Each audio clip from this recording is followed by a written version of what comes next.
हूँ राजनीति में शर्म के लिए कोई जगह नहीं है।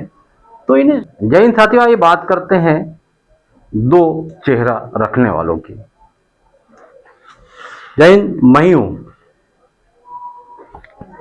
तो जय हिंद साथियों, ये बात कर,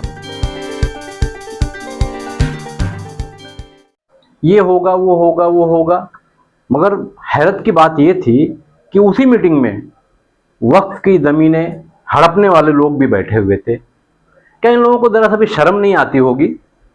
मैं मानता हूं राजनीति में शर्म के लिए कोई जगह नहीं है।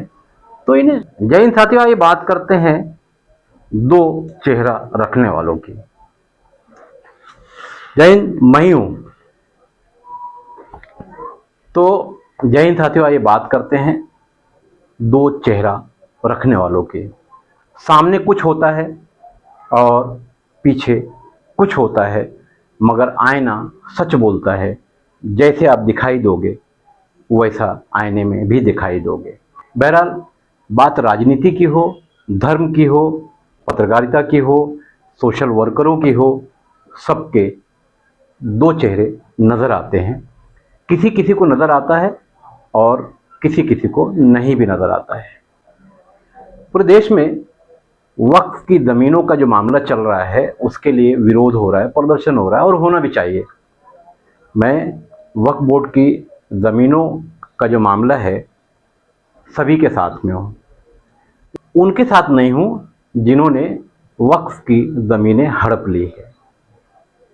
कुछ 2 दिन पहले मैं भिवंडी शहर के उम्मतुल हाल में गया था और मुझे वीडियो भी बनानी थी। वीडियो आपने देखा भी होगा। वहाँ मीटिंग चल रही थी कि वक्फ बोर्ड का जो मामला सरकार ने अभी अभी लाकर सामने खड़ा कर दिया है, उसके कारण मुसलमानों की जो ज़मीनें वक्फ बोर्ड में हैं वो खतरे में पड़ जाएंगी।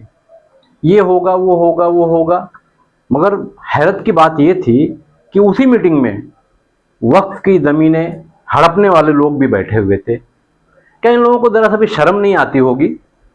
मैं मानता हूँ राजनीति में शर्म के लिए कोई जगह नहीं है। तो इन्हें शर्म नहीं आती क्या इस तरह की मीटिंगों में जाने के लिए? बहरहाल, 1 जून को भिवंडी शहर के शांतिनगर पुलिस स्टेशन के हद में ये प्रोग्राम होने जा रहा है। तो विरोध होना चाहिए। सरकार फैसले लाती है, अगर उसमें हमें कुछ गलत लगता है तो उसका विरोध होता है, और यही हमारे लोकतंत्र की खूबसूरती है। मगर हमें ये भी सोचना चाहिए कि सरकार अगर कुछ लाती है तो लाती क्यों है? क्या हमने कभी सोचा अपने शहर में, अगर भिवंडी की बात करें तो करीब 200 एकड़ से ज़्यादा यानी भिवंडी शहर में वक्फ की ज़मीनें मौजूद हैं। ये ज़मीनें किसने बेच खाई? किसी ने कॉलेज बनाया? आपने कभी सुना? किसी ने उस पर कोई मदरसा बनाया, शादी हाल बनाया, या मुस्लिम समाज से उन ज़मीनों को कभी कोई फ़ायदा आपने सुना? शायद नहीं, मैंने तो नहीं सुना। तो इन लोगों से सवाल कब होगा? वक्फ की ज़मीनें जो लोग भिवंडी शहर में खा गए, पूरे देश की बात जाने दीजिए, इनसे कब सवाल होगा? उन ज़मीनों से इन लोगों ने अब तक जो फ़ायदा उठाया है, ज़मीन वापस तो दिल्ली बहुत दूर है, मगर जो फ़ायदा उठा रहे हैं वो फ़ायदा कौम के हवाले कब करेंगे? या ज़मीन जो आपने हड़पी है राजनीति के पावर से या दाढ़ी के पावर से, तो ये वापस कब करेंगे? ये सवाल है। अक्सर लोग कहते हैं कि मैं मदरसा या इस तरह के और भी मामला थे, जैसा अभी वक्फ बोर्ड का है या मुशायरे की दुनिया, मैं उनके ख़िलाफ़ हूँ। मैं उनके ख़िलाफ़ नहीं हूँ।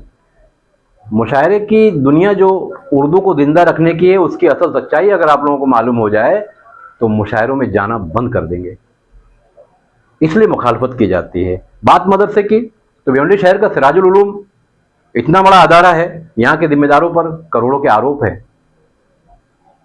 ये लोग मिंबर पर बैठकर खुतबा देते हैं, कौम को बताते हैं ऐसा करो वैसा करो, और खुद चिराग तले अंधेरा है।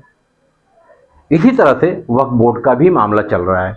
हमारे नौजवानों को भड़काकर इस तरह के प्रोग्राम लिए जाते हैं, और अगर गलती से भगदड़ हो गई तो यही नौजवान हमारे पीटे जाते हैं। इन्हीं के ऊपर पुलिस केस बनाती है, और जो इन्हें आगे लाकर खड़ा करते हैं वो लापता हो जाते हैं।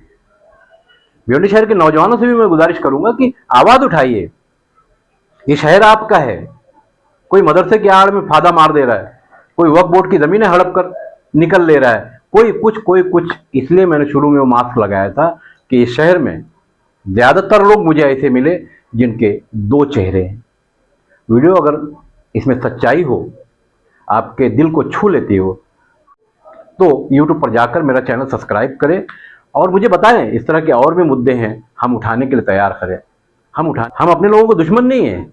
जो मुद्दे उठाते हैं उसमें जो गलतियां हैं, जो कमियां हैं, वो बताने का प्रयास करते हैं, तो ज़रूर किसी को बुरा लगेगा। अब कोई करोड़ों रुपया हड़प ले और मुझे नोटिस भिजवा दे, उसको ऐसा लगता होगा नोटिस भिजवा दिया या और आगे भी जाएगा। याद रखना, तुम्हें भी पीछे पीछे वहां लाइन में खड़े होना होगा, इससे बचोगे नहीं। मैं खान फखर आलम।